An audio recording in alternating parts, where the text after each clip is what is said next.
Senhoras e senhores, entidades aqui representadas que já também passaram e fizeram aqui a sua exposição. Senadora, em primeiro lugar, eu queria fazer uma proclamação de fé, uma profissão de fé na reforma tributária, que é uma exigência da nação brasileira. Como cidadão brasileiro, eu preciso dizer que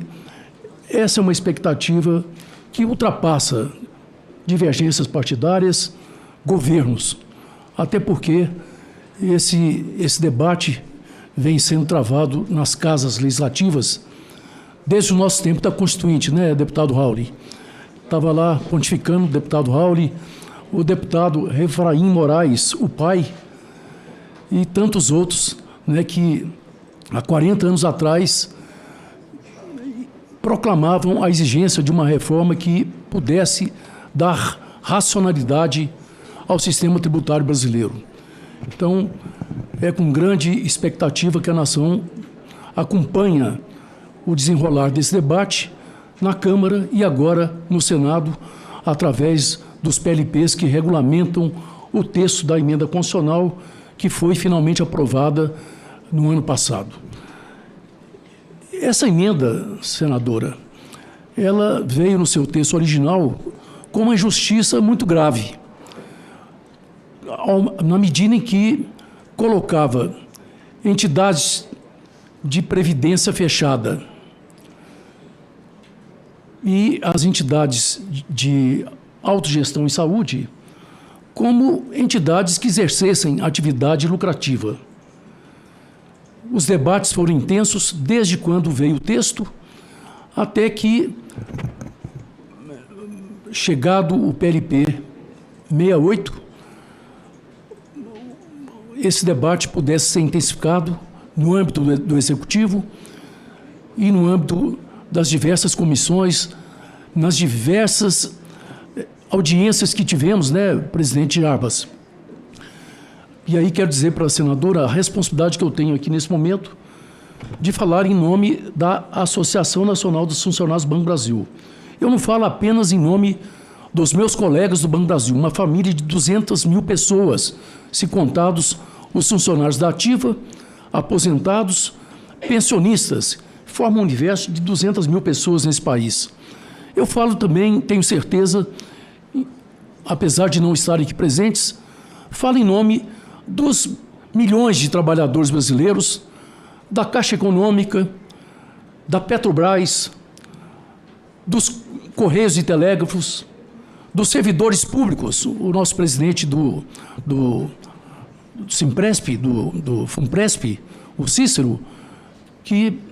infelizmente hoje não pôde estar aqui presente. Mas houve uma grande convergência, senadora, senadores, deputados, uma grande convergência das entidades representativas dos fundos de pensão, capitaneados pela ABRAP, Associação Brasileira de Entidades de Previdência Privada, que tem, sob o seu guarda-chuva, digamos, a representação de 250 fundos de pensão, tanto da área estatal quanto da área privada. E por isso que, quando o querido amigo, o presidente Jarbas, falou de um universo de 9 milhões de pessoas, 10 milhões de pessoas, é o que representa mesmo esse segmento das entidades fechadas de previdência privada. Senadora, esses 22 anos que passei na casa, na Câmara dos Deputados, me deu um aprendizado. Nós sabemos muito bem como é difícil a elaboração de um texto, especialmente de uma reforma tributária e a sua regulamentação. Quantas audiências foram realizadas, quantos debates intermináveis foram feitos no sentido de convencer suas excelências, os líderes de partidos da Câmara dos Deputados, a respeito da injustiça que estava esculpida no texto do PLP 68. O senador Efraim Moraes já pôde dizer da boa decisão que foi tomada na Câmara quando escoimou do texto do PLP 68 aquela maldade que tributava planos de saúde e de autogestão sem fins lucrativos que estavam sendo considerados como entidades pertencentes ao sistema financeiro, que tem na sua prateleira de produtos apresentados à sua clientela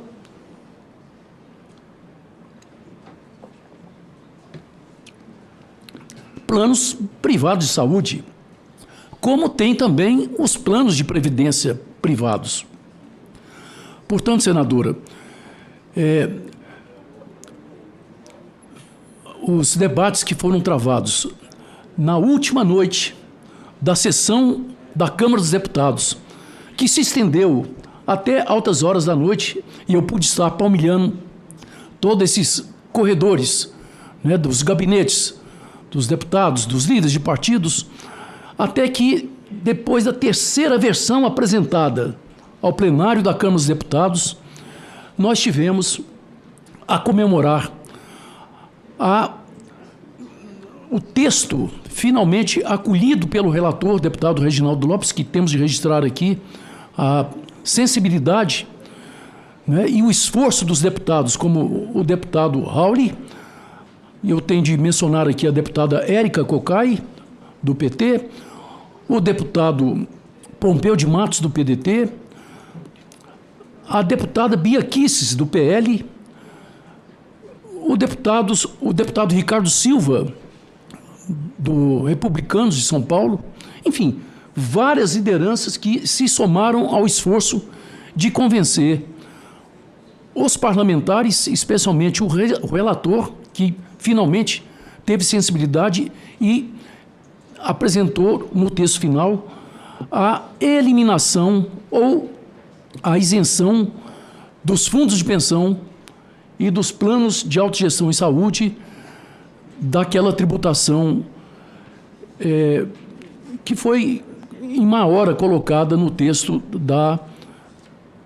da proposta de emenda constitucional 45. Portanto, senadora, não sou só eu, não é só o Jabas, presidente da ABRAP, é um universo de entidades e de milhões de trabalhadores dessas instituições. A Previ, no caso, com 120 anos que completou, que funciona perfeitamente, distribuindo bilhões de recursos em proventos, em aposentadorias que custeiam a saúde das pessoas, que aqui nós estamos falando sobre impacto de saúde, né? E fundo de pensão e planos de autogestão em saúde representam claramente a possibilidade de qualidade de vida das pessoas que, especialmente após o período laboral, precisam dessa ferramenta fundamental nas suas vidas. Esse debate foi travado já aqui no Senado Federal, na Comissão de Assuntos Econômicos, presidida, ou aquele grupo de trabalho presidida pelo nobre senador Isalci Lucas. Debate esse que também, depois de várias discussões, de várias audiências, chegou à conclusão de que a proposta erguida aqui pela ABRAP, pela Petros, pela Previ, pela FUNCEF, pela FUNPRESP, pelas entidades representantes dos fundos de pensão e pelo seu colegiado de representantes de trabalhadores, no caso, com muito orgulho, representando aqui 82 mil associados da Associação Nacional dos Funcionários do Banco Brasil. Nós pugnamos para que o Senado da República aprove o texto que veio da Câmara dos Deputados, porque é assim que, tal como na imprensa está proclamado, para quem não quiser 15 acreditar. segundos. Reforma tributária. Entidades de previdência complementar fechadas ficam isentas de tributação. Alguns que insistem em torcer o resultado desse debate, o resultado dessa modificação da emenda constitucional que veio originariamente com essa injustiça,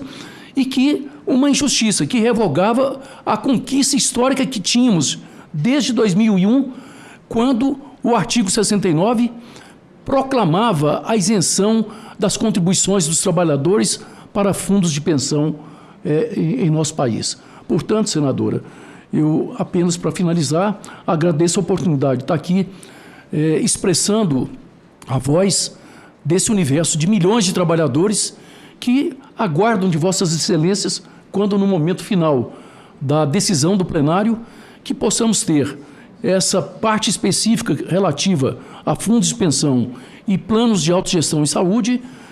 consagrados no seu texto a forma da isenção tributária que foi alcançada na Câmara dos Deputados. Muito obrigado.